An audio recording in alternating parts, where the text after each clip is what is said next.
design for the church, visiting the sick with or without flowers or food, educating the children, looking after children, but we can't stand in front of a lot of people and give a lecture.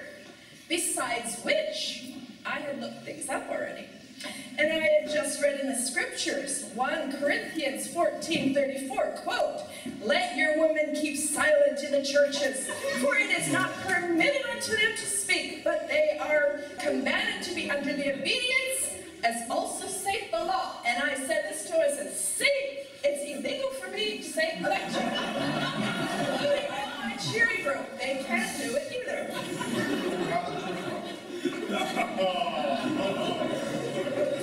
Well, Father Boris, he had enough of this up to here, you know.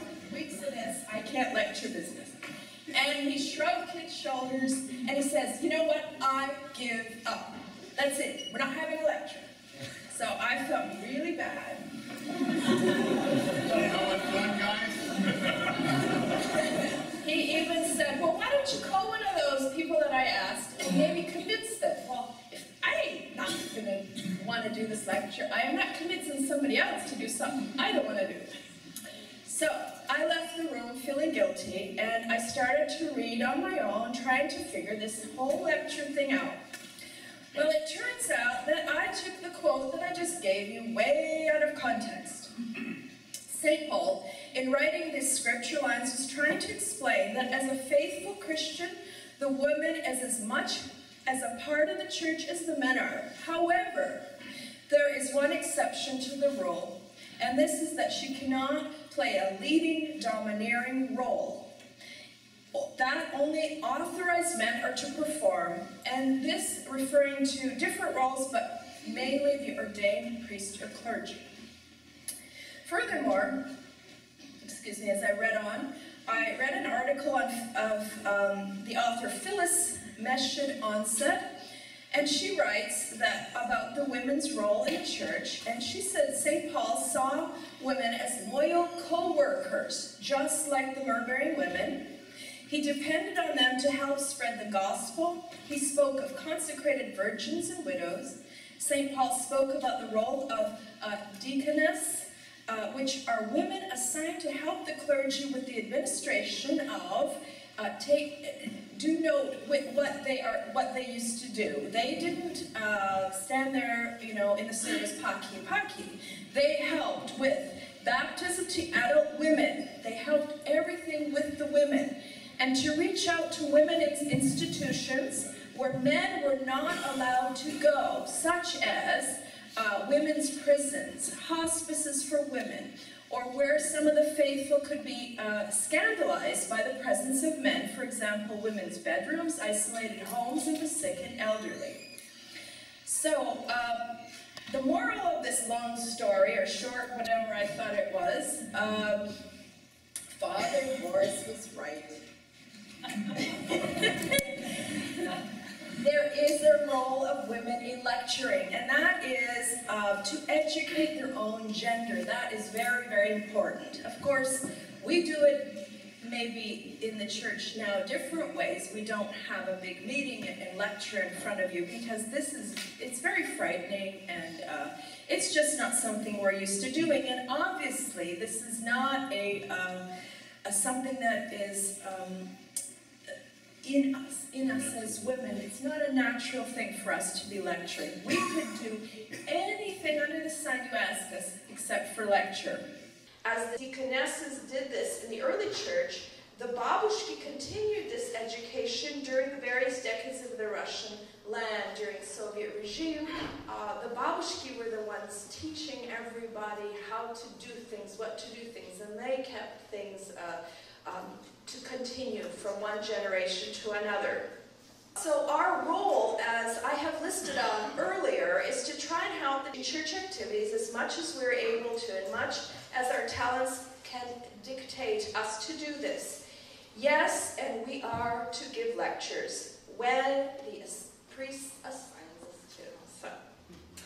And as the Phyllis Meshad-Onset writes again, women are called to serve the area of the church ministry with the exception of their ordained priesthood. This priesthood is limited for specific reasons and limited to a small percentage of men. Not every man can be a priest.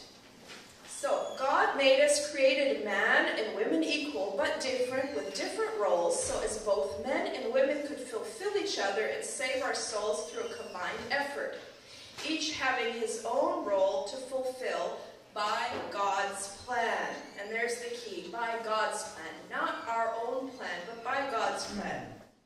Hopefully I gave you an idea of what women should do in the church and in their communities. And volunteering for these activities not only helps the church as a whole, but this benefits your own soul in the process. For those girls who might be shy, or have those teenagers or young women have these moments of maybe despondency, as you might say to yourself, oh, I'm not popular today, nobody likes me. I don't think, I'm too shy to do that sort of thing. I can't talk to anybody. All of us have gone through those worries, okay? It does get better as you get older. Your shyness goes away, especially if you're made to do lectures. It does help. It does get better, and those depressive thoughts of nobody likes me, things do get better. You just have to wait. But the key here is, if you join your community, if you volunteer in activities at the church, it will help you. Those who volunteer, this will teach you how to love and care for others. And who knows, maybe you'll even learn how to cook something, or even catch the eye of the fellow. You know what, girls, cooking is important. My son would say, you know, we really need a wife that can cook. So, there you go, one hit. And this will be very beneficial to your soul, not only to the community, but to your own soul. You'll learn how to love the people in your community and help. And that it will give you a good feeling, and it will also help us older women. We would love, and don't forget, if you volunteer, if you join a sisterhood, or just come and do the dishes once, you know, or go into the choir, or clean the church, everyone loves volunteers, and you will get some self-confidence in these areas if you do help. So, I think that's it, and I don't know how to end a lecture, so my lecture is done.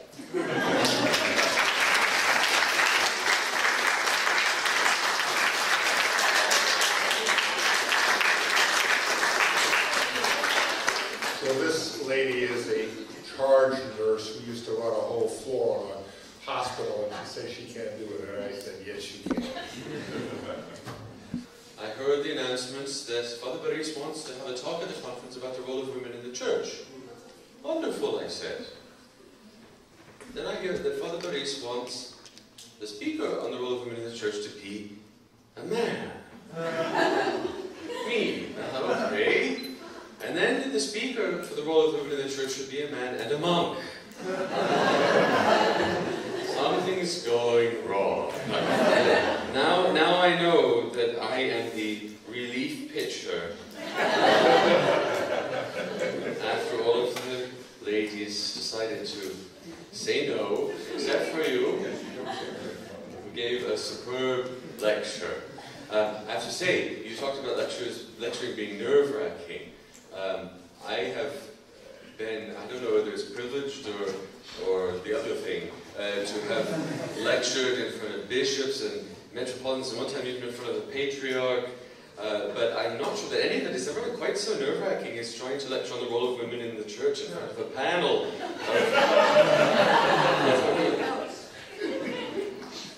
So, I'm only going to offer a few thoughts, okay, and I hope that the thoughts for everybody, not just for the females, because my first question that occurred to me when I was asked about this, it's not the first time I've been asked to speak on this because it's a common question, but the first sort of return question or return thought that always comes to me is, well, we really ought to have a talk about the role of men in the church, because I think that one of the problems is that there's this assumption that the role of men is obvious, and that the role of women is somehow less obvious. And I think that that's part of the problem, is that there's an assumption that the role of men is automatically equated with serving in the holy altar. And so the question that's actually sort of being asked behind the scenes isn't what's the role of women in the church, but since women can't be priests and can't serve in the holy altar, what then are they supposed to do?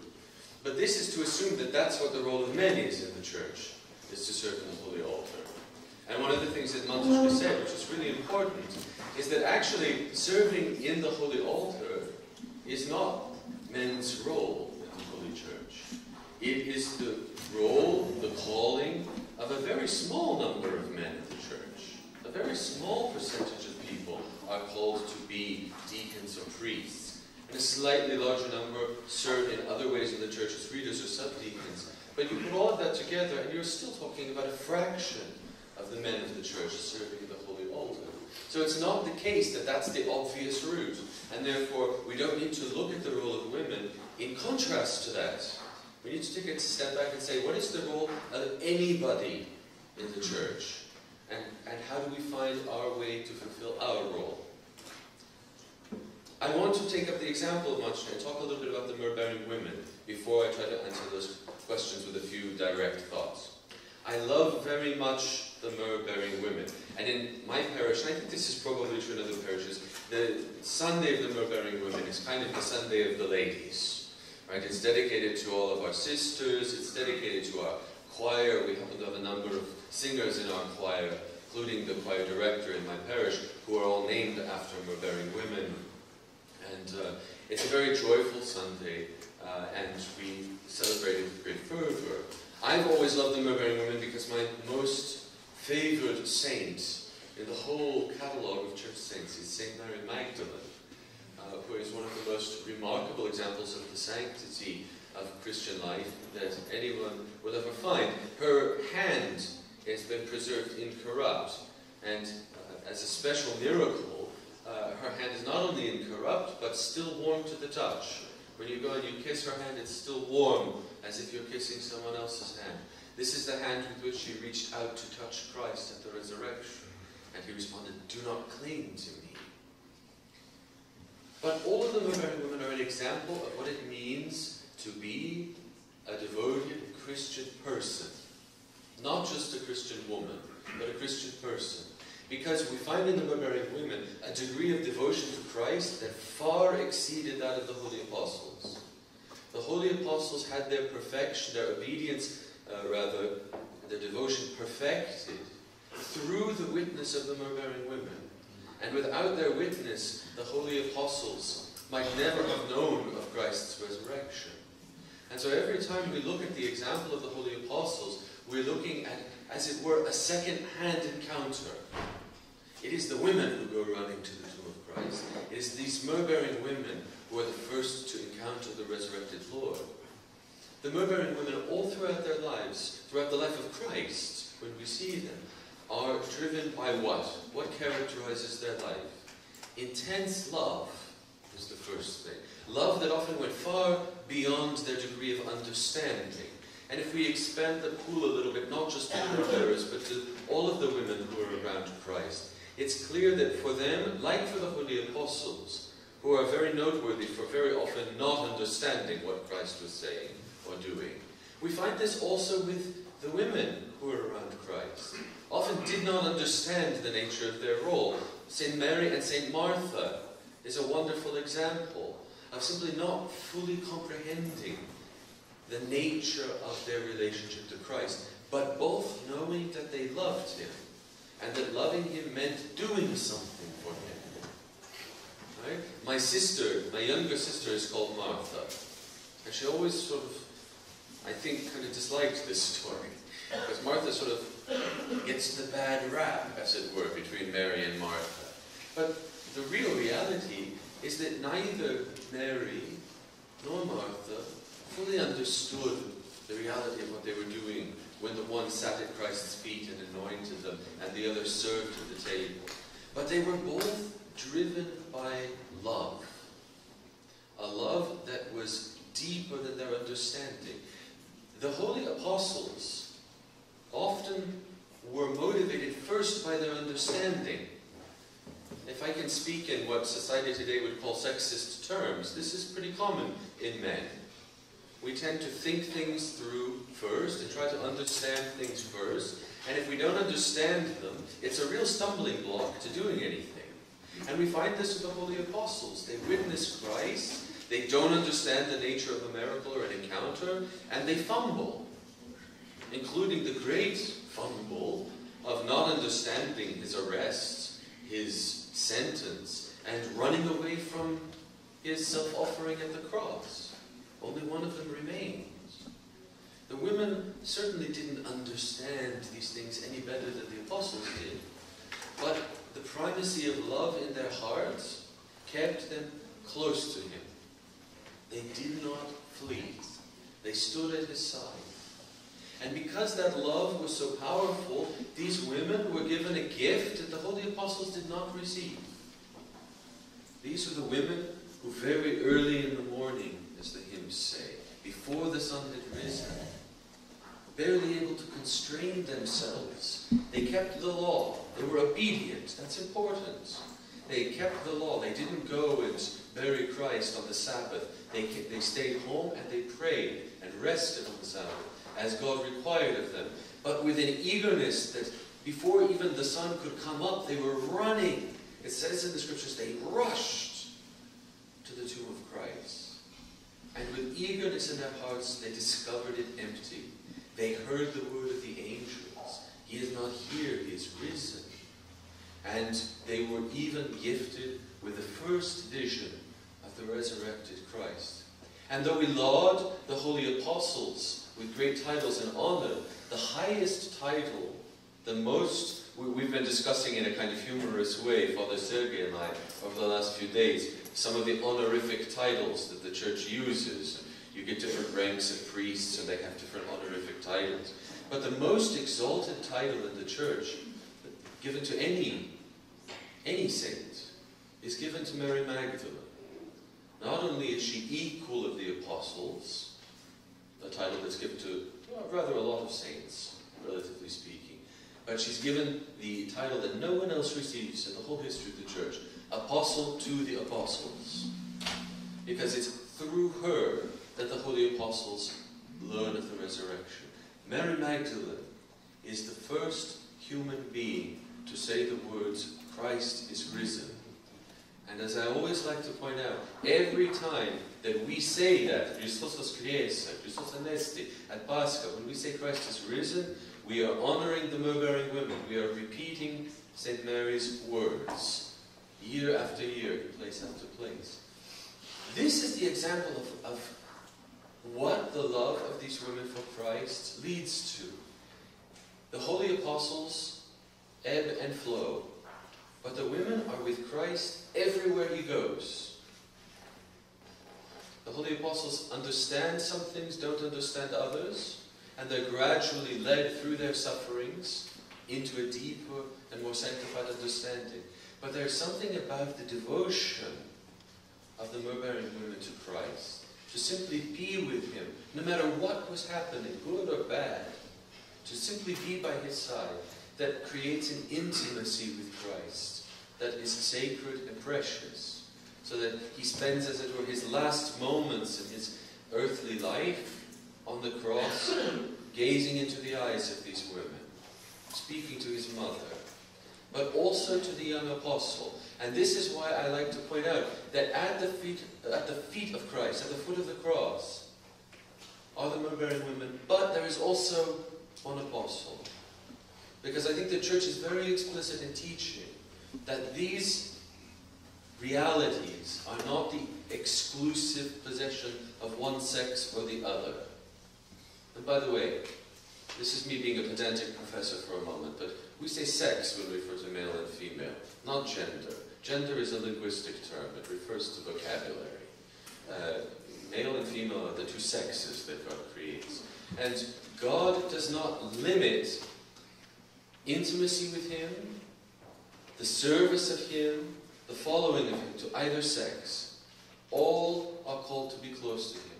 But what we do witness in the lives of the myrrh-bearing women, held alongside the lives of the holy apostles, is the reality of a difference between the sexes. There are different inclinations of men and women. And the inclinations are sometimes blessings and sometimes challenges. Men have certain things about our character that is good. Men have a kind of instinctive boldness, which is sometimes a brashness, which can be very good when you're trying to lead, trying to guide a family, children, a church.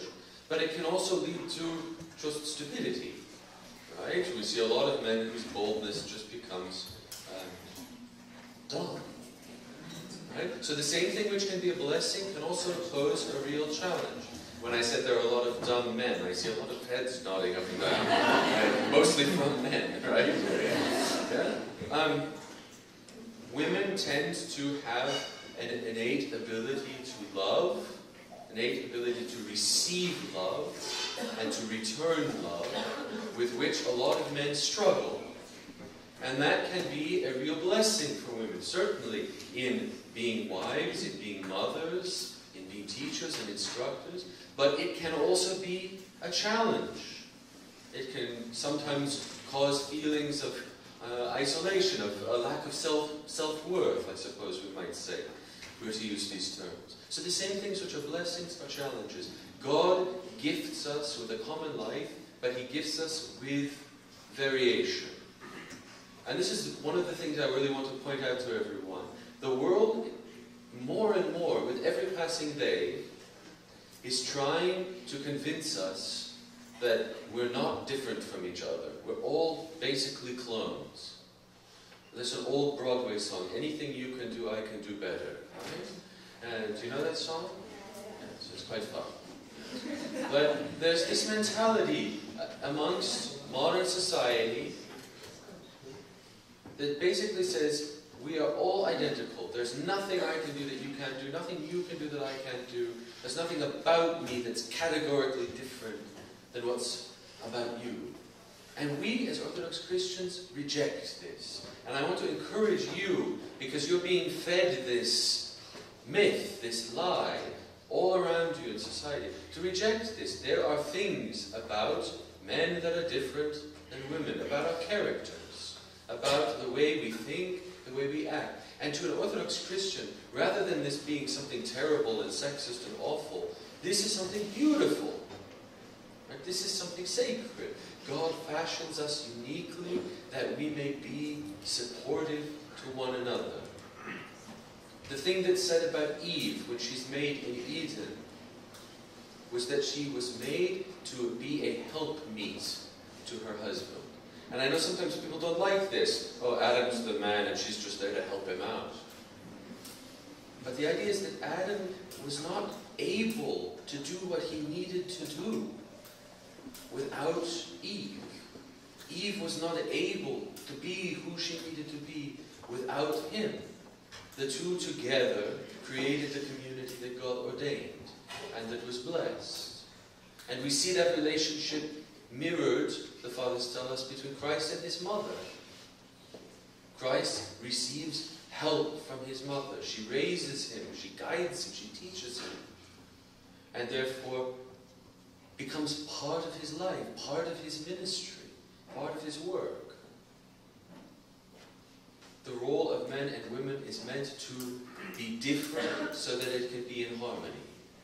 Right? So that's a little bit of the theory that I wanted to point out, because I think it's very important to understand that. But in practical terms, in the church, I suppose what I would want to say is, rather than let's try to seek out what is the role of women, let us look simply at what is the role of any human person who's called into Christ's church. And I'm going to ask you now, because I know you're a little distracted after lunch. Some of you are trying out the pillows that have been created. And let's all look at him so that if he wakes up, we're all staring at him. Nudge him. But I want to ask you... that was very cruel. I know you can handle it. It's great. No, I want to ask you now. What's the role of a person in the church? And for a moment, don't try and decide men or women. Just tell me, what's the role of a person in the church? Yes? To glorify God. Good answer. What else? Yes. To pray. To pray. Wonderful. Other thoughts? And then, in a very, very small number of cases, the church lays out specific things which are solely to do with certain sexes. But the number of these is minuscule. It's just that they happen to be rather visible. One of them is obvious. You can't be a mother of children unless you're a female. Right? There are reasons for that. You can't be a priest unless you're male. Right? And there are reasons for that. But being a female does not mean that you are automatically entitled to be a mother. And being a male does not mean that you're automatically entitled to be a priest. These are things into which God calls us, and if He calls us in these ways, and we follow in obedience and humility, then that blessing is bestowed, received, and comes to bear fruit. But the number of occasions in which the church strictly says this is for men alone or for women alone is extremely small, and is based on the law of God. Sometimes the physical law that God has built into creation, and at times on the law that He sets down in His earthly life.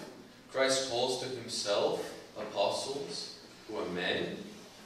And I hope it's quite clear by talking about the myrrh-bearing women that Christ is not just... He's sometimes accused by scholars of being sexist. Right? Well, He lived in a patriarchal, sexist culture, so of course He only drew men to Himself. Well, nonsense. He had a whole fleet of women close to Himself.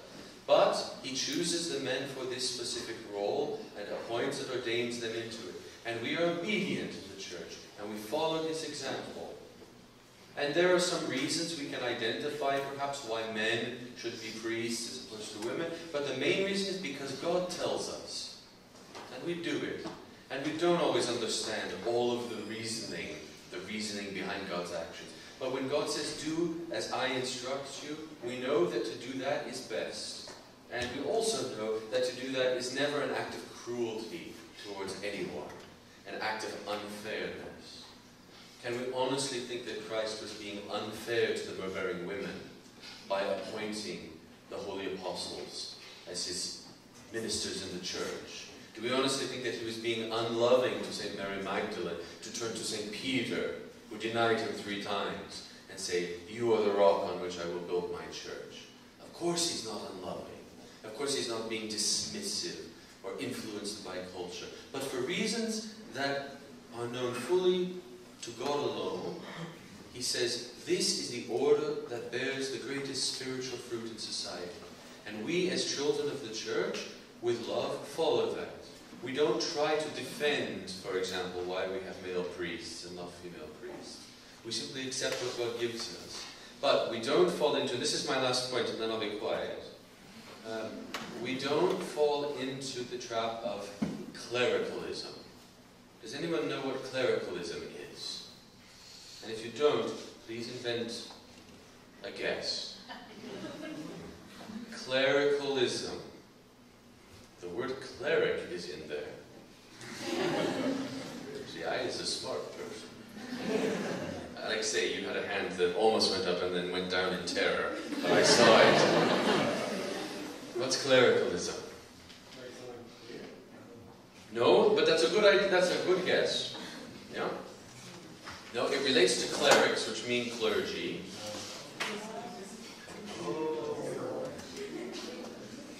Clerical. No one wants to guess. Okay. Listen closely, because this is important. This is going to be on the test. Yes, there's a test.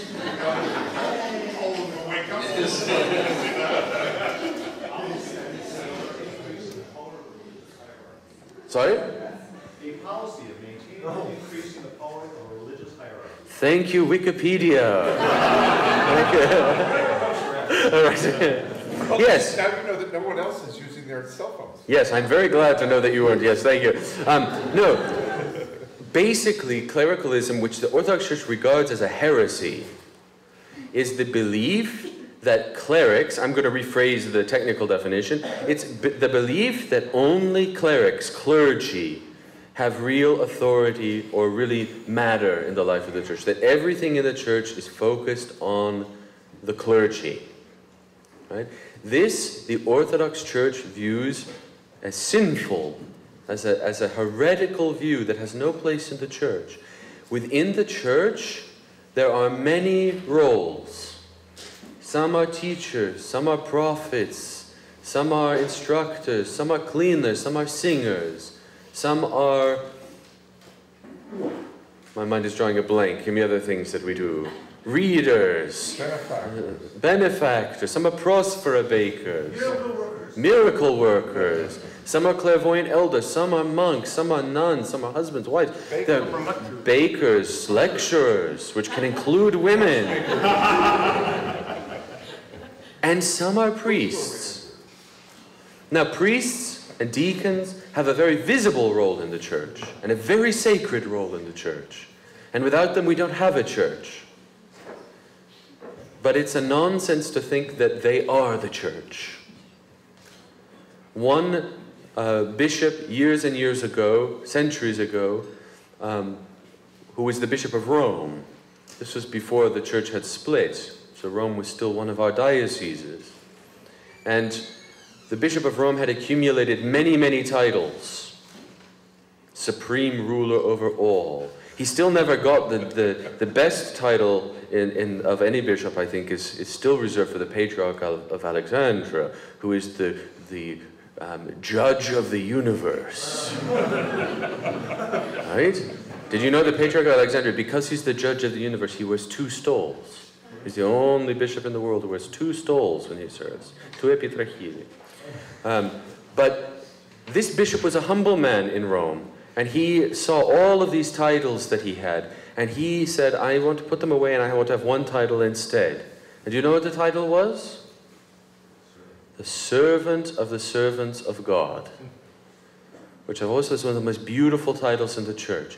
This was the Bishop of Rome, the most senior bishop in the whole church at that point in our history, who from one perspective is over everybody. And yet from his perspective, he was the servant of everyone, the servant of the servants.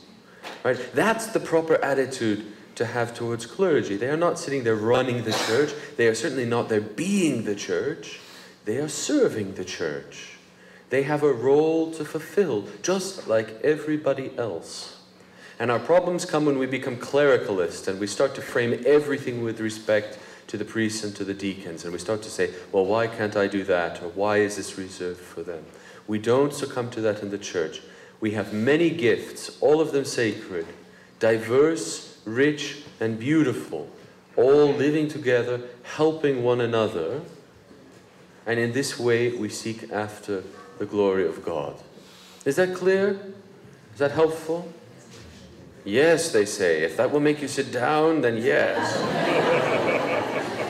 Good. It won't make me sit down. That's only page 1.